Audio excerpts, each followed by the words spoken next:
Welcome to Instant Discussions. Tonight we are discussing Who Framed Roger Rabbit. Roger Rabbit. I don't think Roger Rabbit framed Roger Rabbit. Oh, I yeah. don't think that's the answer to that question there. Starring Robin Williams. Nope. Oh. Well, it depends on who you say who it's starring. Are you counting, I guess, Bob Hoskins you put as the lead here. Not Roger. I mean, Roger Rabbit's the titular character in this. But Jew. we're pretty much following Bob Hoskins here. Yeah. This film from 1988. I was 8. I was... That's it. That's the end of that sentence. I wasn't. Well, no, I was a month old. Directed by Robert Zemeckis and produced by... Is this one produced by Spielberg? How did I just, go over all of that and not think Frank about Marshall this? and Robert Let's see this one. Watts. Yeah, so I guess... No, it does have executive producer Spielberg. So it's still part of that good collection of, Back to the Future. Right. Mm-hmm. That really cool. I think I found that formula of you put them two together and you can usually get some good stuff. That's pretty cool. So I've got here my trusty little laser You got disc your of this that collections I here. grew up watching. Laser of it, disc? and What's then that? the newer DVD of it. I've got the VHS, but didn't have it here. It's like a record. I know. You have to. It's on 4 different sides. Oh wow. Kids So aren't you gonna have to look. Kids aren't knowing what we're doing. You gotta take out the disc and you put it in the player, and then 15 minutes in, you gotta take out the disc. Why does and the flip disc- it around, and then play the other side of the disc, Why does and then you gotta change to the next disc, and why does the disc need this big of a case? Why did the disc need? Oh, so okay, sure. You wanna this is how movies used to be. Not really. Much Yeah, at all. for 10 minutes. See, the Yeah. thing is that the movie These is things- 500 hours long. Yeah. And this whole disc, both sides, is half of the movie. It's ridiculous.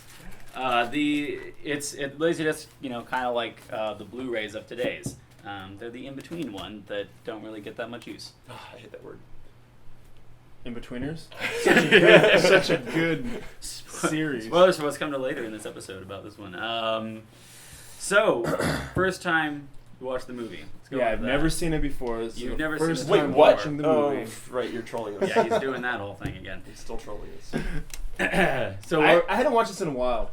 One of the things that I realized real quick is that I was surprised is they got rights from Disney and Warner Brothers to mix, yes. which was really weird to see Donald Duck and Daffy Duck. And a few other companies as well, but those are the main ones in there. Which was really cool that they had them all together like that. Yeah, and if you'll notice in it, they have a very balanced way of showing the Disney and Warner Brothers characters. Yeah, they made sure not to favor one or the other. Yeah, they usually have them either on the screen at the same time. If one appears first, then the other will talk first. Like with Bugs Bunny and Mickey Mouse. Mickey Mouse shows up first, then Bugs Bunny, and then Bugs Bunny has the first line, and then they balance the lines back and forth. All the way through, the Hungarian Rhapsody dueling pianos scene that gives both ducks equal amount of time on there, and all the way through until the very end of the film, we've got Porky Pig saying goodbye, and then Tinkerbell flies over. So it's balanced the whole way through. Tinkerbell had the last word though. Yeah. Probably because she's a bitch. She kind of wins. It's a Disney movie. She's such a so. bitch. I hate Tinkerbell. So it is through Touchdown, which is terrible their kind of more higher, higher rated, or not high, more adult rated films, I would say. Holy shit! What- Look at that what Touchdown money. does. Oh my Oh, lord. the monies that this thing made? Jeez. Now, I mean, look, nowadays, if this were a new film nowadays, it probably could have made, Avengers money or something, but budget of $29.9 million and ended up making $329 million. That's a hit. It's 10 times what it cost to make it. I think it did pretty well for Made itself. 11 times what it cost to make it. And it's got lots of different cartoons Math. stuff in there. Fine, your maths and stuff. It's got lots of great cartoon stuff in there. Plus, you get the new Jessica original Rabbit. character of Roger Rabbit and Jessica Rabbit, I guess, in there too. And this is all based off of the book Who Censored Roger Rabbit. Have you read that? Is it really a book? I don't Yeah. believe you. I haven't read it. Oh, it's a novel. That's why. Novel. You said book. Oh, okay. I'm sorry, I threw you off there. Yeah. Okay, so you hadn't watched this film in a long time. First thing you're looking at is that. Is that the connection to this. Actually, and I forgot how, I guess, it seemed like for the time visually kind of advanced it was. Even though it was just regular cartoons, but all the other shit they had it wasn't hokey. It was it was good. They did a really great job with making them the interaction they had with them on there. There are a lot of movies that you'll see even in the early, just from a few years ago, even with CGI and 3D computer animation involved in live action, just with them interacting with monsters or things. Where on the set they're not interacting with anything, or they're interacting with a ping pong ball.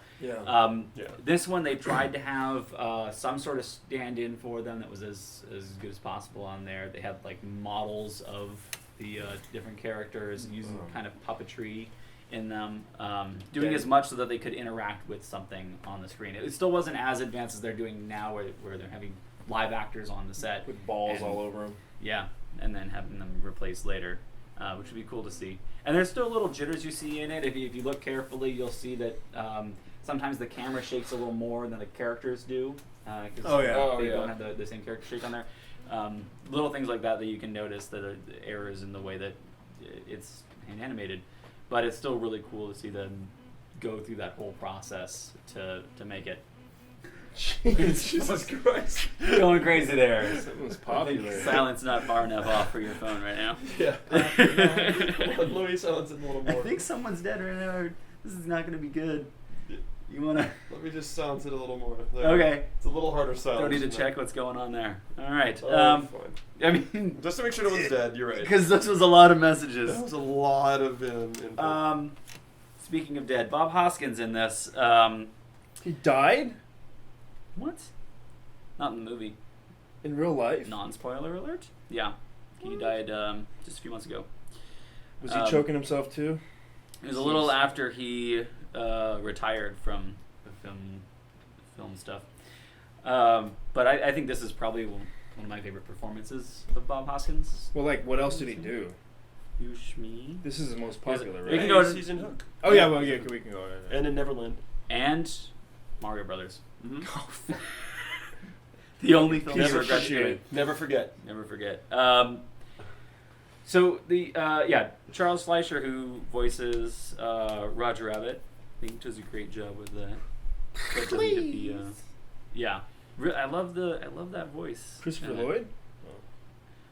He was also in Back to the Future Part 2 and Polar Express, so we got a lot more work with Zemeckis after this.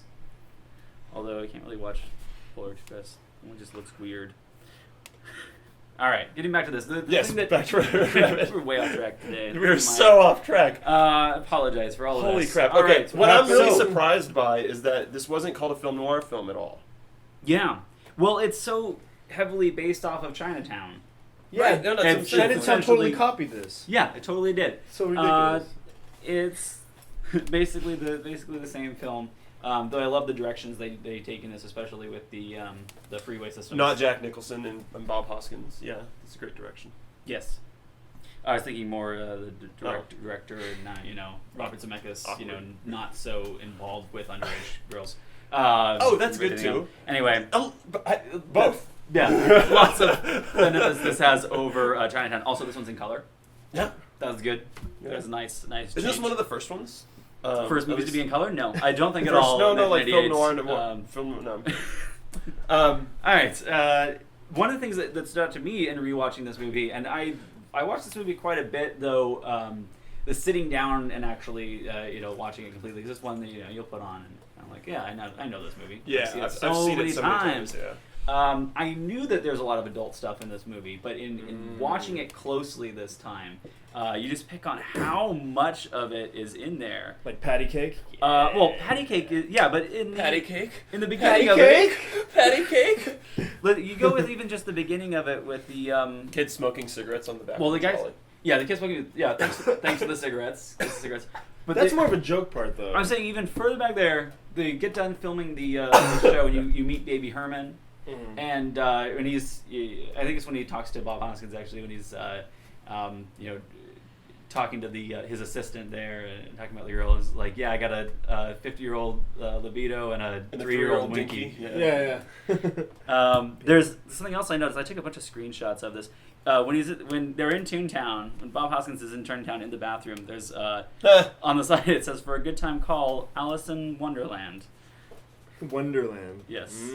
The best is yet to be. Like the for a good, I as it was panning by, I saw that for a good time call. I was like, wait a second. Yeah. Disney movie, you crazy people in there. I don't think you've got any more from the adult stuff on there. A lot of the other ones are just cartoon characters, which we'll come back to that. But yeah, all those little, those very adult things in there. Not just like subtly adult. They were like completely adult in it. And I think that's why this film is released under a Touchstone label rather than Buena Vista, you know, home entertainment. It doesn't have the big castle logo at the beginning of it. Right. That's a lot more for the family films. So you now with Touchstone, that's the one they use for that, and then the next level up from there would be Miramax, which they had bought out later, and that gives you your R-rated films. So not that hard, though could have been. Maybe with the way smoking they're a going cigar. there. I always like looking at Controversy is a good way to look at. Oh wow, that word's jumped out to me really quickly. Hold. yeah, I remember hearing about that. All right. Should I explain this? Yeah. Yes. No, Apparently, Tony, take it away. Donald called Daffy a goddamn stupid nigger. Oh. Which is what I heard too, but I didn't think it was a big deal. I never heard that. But it says this is a misinterpretation. The line from the script is, "doggone stubborn little," and then cuts off. As you cut off the thing. And these ducks need to speak more clearly, because really, at least it's. Oh man, Donald, what are you doing? You gotta enunciate. He's angry. He's gotta enunciate, that guy. Well, in the cartoons, you keep, like the comics of Donald, you keep seeing him with all the censored letters there. He is white too, and So- Daffy is black. Yep. Oh, that's so close. What It's it all could be. coming in. to focus. The other controversy is the Laserdisc. yeah, the Laserdisc version of it, because on the VHS you couldn't do frame by frame, but on Laserdisc you could do frame by frame, and so there was a one frame of nudity. It's when she falls out of the taxi. Jessica Rabbit. See, I don't know where it is. I've heard of that before. It's when they're leaving Toontown. Yeah, I beat off to that. She falls out of the taxi and goes, whoop, you get a beaver shot. Wow. Have you guys beat off to Jessica Rabbit when you were younger? No. Oh. Never mind. Do you want to share your experiences? Let's forget about it. Anyway.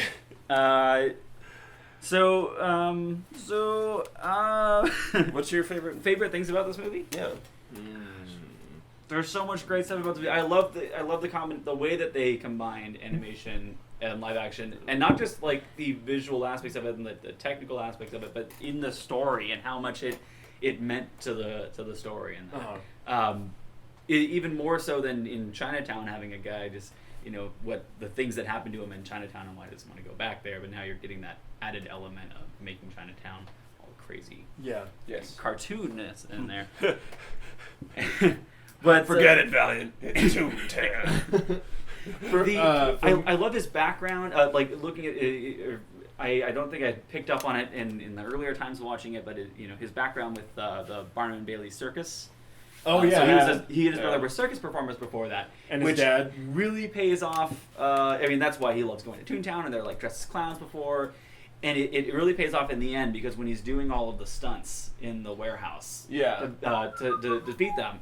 If you miss the part that he was in the circus performer beforehand, you'd look at that and you'd say, this stubborn cop, why is he able to backflip and juggle and do all this? It's really like outside of reality. You're like, no, he's trained. Yeah. He has trained hard to do all of that stuff, and so he knows what he's doing there. So I really like that. It's outside of the reality of Toontown. What is your favorite thing? I was gonna say, so I probably saw this when I was like 8 or 9. Yeah. So an 8 or 9-year-old Tony was like, holy shit, he was a toon the entire time. Right. Yeah. The reveal for me, I remember when I was a kid, I was just like, I'm sure I had a big thing with the reveal. A good friend of mine for years could not watch this movie because of how much Judge Doom freaked him out at the end. It's creepy. Yeah, it is so creepy. just like this! It's creepy when you're little. It's creepy when you're little, and then as you get older and you understand the complexities behind that of he killed his brother. Mm-hmm. Yeah. It's a horrible person. Horrible cartoon. Horrible tune. So yeah, it becomes even crazier. Wow. So when I was a kid, I just remember that. I was like, it was creepy and crazy at the same time, and it was like, holy shit, this is amazing. The reveal's not so crazy when you look at it again, watching it more, because they do put ample clues in there. Yeah, but when you're a kid, though. But I mean, I like that though. The dip spills in the bar, and he's backing up. Well, then everybody's backing up. And the fact that when he I first know, shows up, backed up. But I love that moment too, because there's total reason for everyone to do, because they don't know. They don't know what it is. They're backing up. He knows what it is, and he's backing up. Yeah. So there's the powerful moment. But there's another great thing is when he just first shows up on screen. As you're watching the movie, and a lot of times when you're doing these films, you know that the main bad guy or the villain that you're looking for is going to be someone that shows up in the beginning. It's one of those suspects that you meet beforehand. And so you could think that it's Maroon. He's one of the likely suspects. Even Jessica Rabbit is suspect in it for a while. But, I mean, the moment that Judge Doom shows up on screen... He's just one evil... It's so damn obvious. Like, you can't get more evil than that. And I mean, how can you not be likable with a name like Judge Doom? Yeah.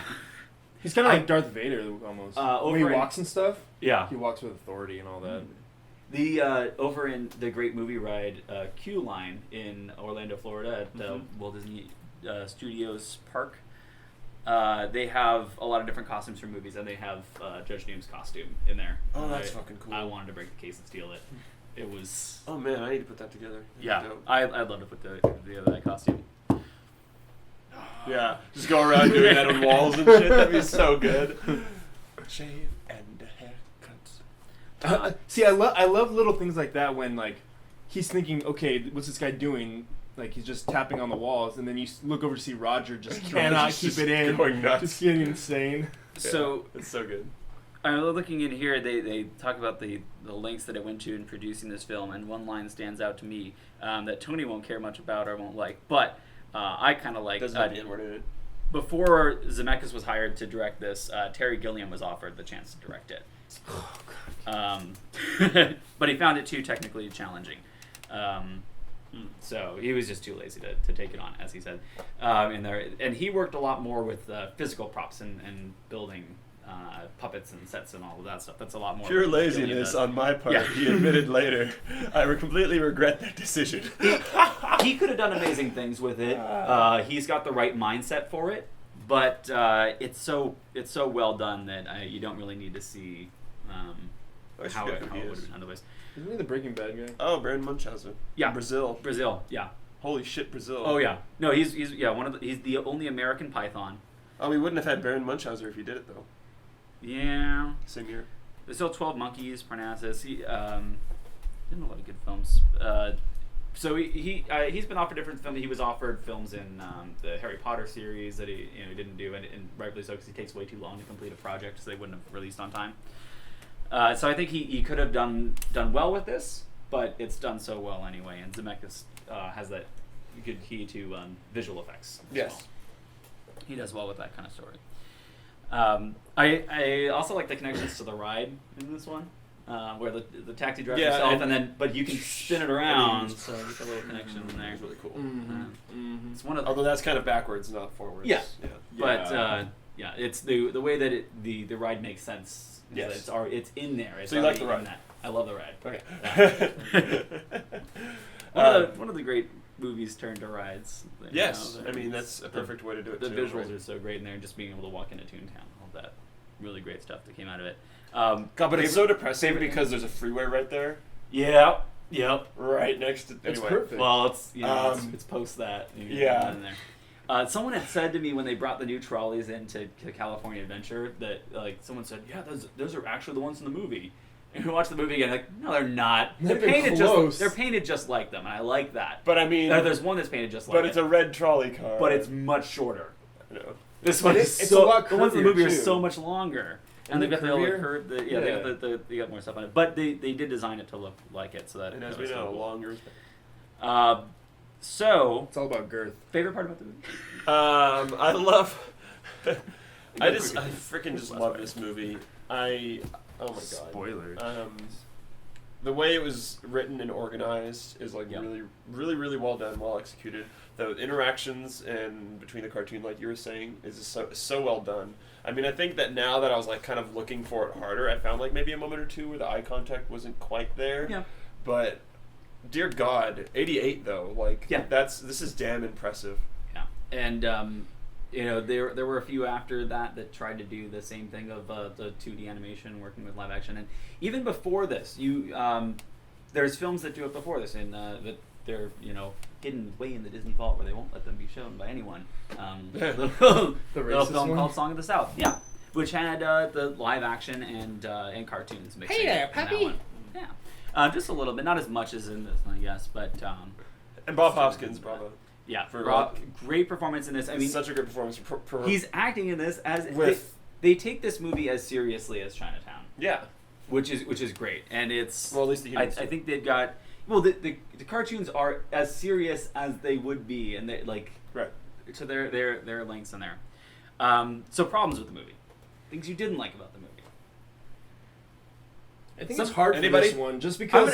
I'm gonna say like there's little things in it that are like, I mean, there's little animation things in there, but I like the animation flaws. I think if there was no nostalgic factor, I could probably find some, but... I don't know. Watching it so many times and now trying to judge it, there's nothing really that I can say. It might be tough after seeing so many movies now where you have animation mixing with live action and in the... Not in this 2D sense, in the cartoonish way, but they do it a lot more in the 3D stuff. That maybe it wouldn't seem as special with that. I can't even think of a scene or a moment that I'd want to like. That I was like, you know what? That doesn't. Why is that? Nothing drags it in. Everything's needed in it. But I would say that the one thing that kind of bugged me is the cartoon physics when he gets into Toontown. How much of it? When does it apply and when does it not apply to them? Because he gets into the elevator and he's slammed up and smushed down and warped into all these shapes, and he jumps off of the building and concerned for his death there. Luckily, he gets saved. But would he have died, or would he have just flattened out on there and done like some accordion thing at the end and then gotten back up? Does he become do toon physics completely apply when you get into Toontown? You're questioning cartoon physics? Yeah, I'm just wondering it. I'm wondering what degree they're going with on there. I like the cartoon physics in there. The other thing that's weird to me is when Roger Rabbit busts out of the wall, it's a round hole that he breaks out of, which is more realistic. And I would have expected, because he's a toon, for it to bust out with a rabbit. When cartoon meets real life, that's not how it works. But when he went through the window, it was perfect. Yeah, it's out through the window. It was perfect. And the blinds. So I kind of expected that in the wood. Because it's easier to break. But I think the thing that made the reason why they did that is probably because then it makes it easier for Bob Hoskins to get out through the big hole, because he needed to then get out through there. Just the bricks are harder to do it, so it would have been. It's just cartoon physics. There's little things in there, but if I have to find something, those are my little. The only thing I didn't like. The only thing that I can think of is the reappearing ink appearing at the exact time when they're reading it. Yeah. Maybe that's the only thing I was like, really, at the exact time? That's just fortunate for them. No. Let me count the waves. Maybe he knew. I mean, there was still the deal on the table before that, and you didn't know how long that was set up. I don't know. You asked, whatever. Maybe it was alright. Oh, and then when they sprayed down the dip, like, it wasn't all gone. But they still put it down. The dip gets really crazy. How it's just diluted at the end, and they can step on it. So it has to be the exact right ratio. And if it's diluted, I guess it doesn't work as much. That is an interesting. And they definitely take advantage of as the dip's being pointed to them. It's the James Bond kind of thing of where the laser's going, and then it cuts away, and then the laser's back a few more inches, and so there's little things. You know, fuck this movie now. Yeah, this movie sucks. Bullshit. 1 star. No, not quite 1 star. I would never go that far. 0. It was awful. 0 star. It's not even a film. All right. Yeah, let's go with ratings on this one. High fives. I have to go with a 5. 5. Yeah. Solid 5. This is one of the films for me that's so much of a 5. And I mean, it won the standard 4 for Academy like Awards, and it's a fucking cartoon. It only won 4 Academy Awards. But for being a cartoon, like if you I look agree. at I agree with you, John. if you look at the They- cover, I you're agree like, with you. One of the awards was a special achievement Oscar. Like that's they did those occasionally in the Oscars where they say like, "There's not an Oscar for this, but here's the Oscar for this." Because, I mean, come on. AFI doesn't give Oscars. What you talk about there? So it Award. won Best AFI. sound editing, best visual effects, of course, and best film editing. Which yes. And then it got its special Oscar. That was the extra one that it got because it was just like, damn. And then they gave him the Oscar. Nominated for best art direction, best cinematography, best sound. Wow. What won the film year or whatever? it was a Canadian film. Doesn't give us the cool things. Was it called Trailer Park Kids. yeah, Trailer Park Is Kids. before the boys, yeah. Academy. Academy 88. 88.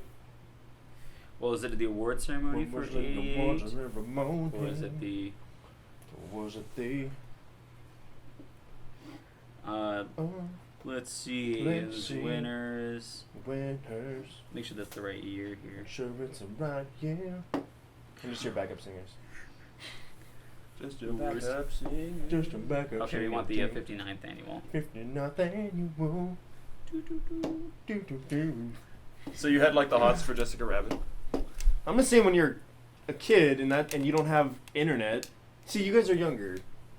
If you don't have internet and you have a VHS I think it's Roger still, Rabbit. Lots of people have that attraction to Jessica Rabbit, and I'd never had that. One of the best things about this film, is that women dress as Jessica Rabbit during Halloween, and it's fucking hot. I've seen so many hot Jessica Rabbits. Oh god. Yeah. Just saying. Okay, so here we go. Best picture was Platoon. What? Who cares about that one? That was a good movie. I mean, come on. How did it not get nominated? Wait, Bob. Wait. Are you sure you got the right year? Well, let's see here, because Bob Hoskins that year was nominated for Mona Lisa for Best Actor. Let's see, what was the one it got for? Best editing, best sound editing. See, best sound editing is not here. But it said the other thing.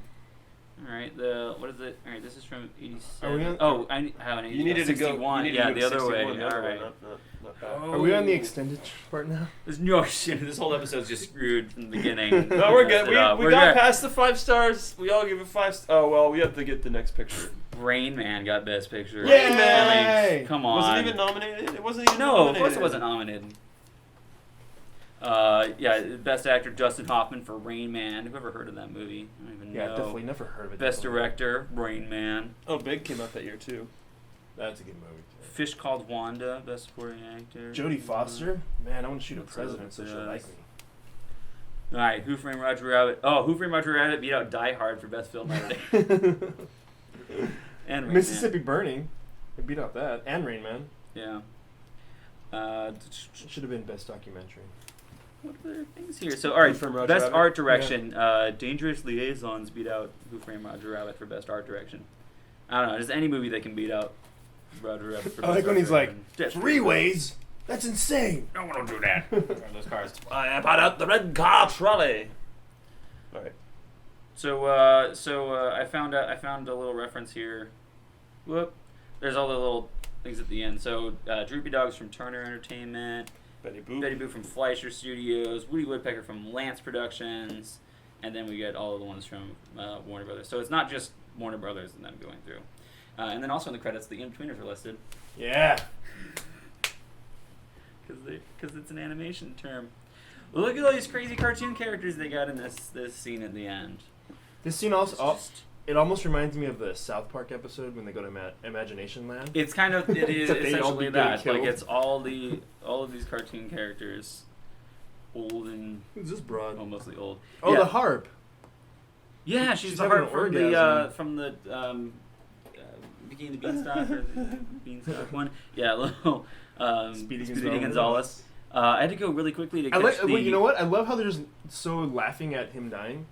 Like, look at Mickey. He's just like, this motherfucker. Mickey looks weird in that animated cell there. It's sad that this film's... a weird animated cell? This film's too late that you don't get... It doesn't look like anyone. That's Elmer, right? Yeah. It looks like Elmer, but it doesn't look like him at all. There's Briar Bear. Yep, Briar Bear. So Song of the South makes its appearance in there. It's sad that this is that this film didn't get was too late to have Walt Disney voice Mickey Mouse in here, but you do get Mel Blanc voicing a lot of the Warner Brothers characters. What the fuck is this guy? So that was really cool. I didn't even know. Oh, there's Peter. Peter in the whatchamacallit? Lots of so there's Tinkerbell, little bits of Tinkerbell there. She's flying her through. Vagina juice. Kept trying to get the picture of her flying through. Man, wouldn't Baby Herman be a great cosplay? Holy shit! It's tough one to do. You gotta be a certain size. I think you're a little tall for it. I'll dress if I ever have a kid.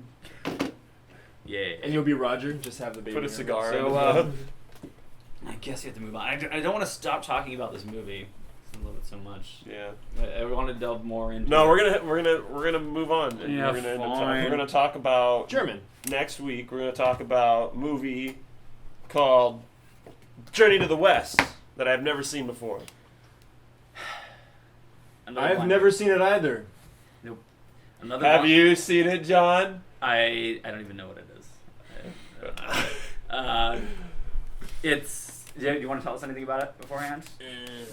It's a foreign film. Like you don't know anything about it much. And it is a comedy based on a popular Chinese literature. Okay. Why'd you choose that shit? So do you choose these based on what Netflix recommends to you then? These blind checks then? This was recommended to me by a friend. Was he Asian? No. All right, so Journey to the West. Journey to the West next week. Thank you for watching. Sorry for the sloppiness at the beginning of this episode. We've been so tight recently and getting everything in on time. Everything, but hot dog down the hallway. Today didn't. Thank you for watching. Shave.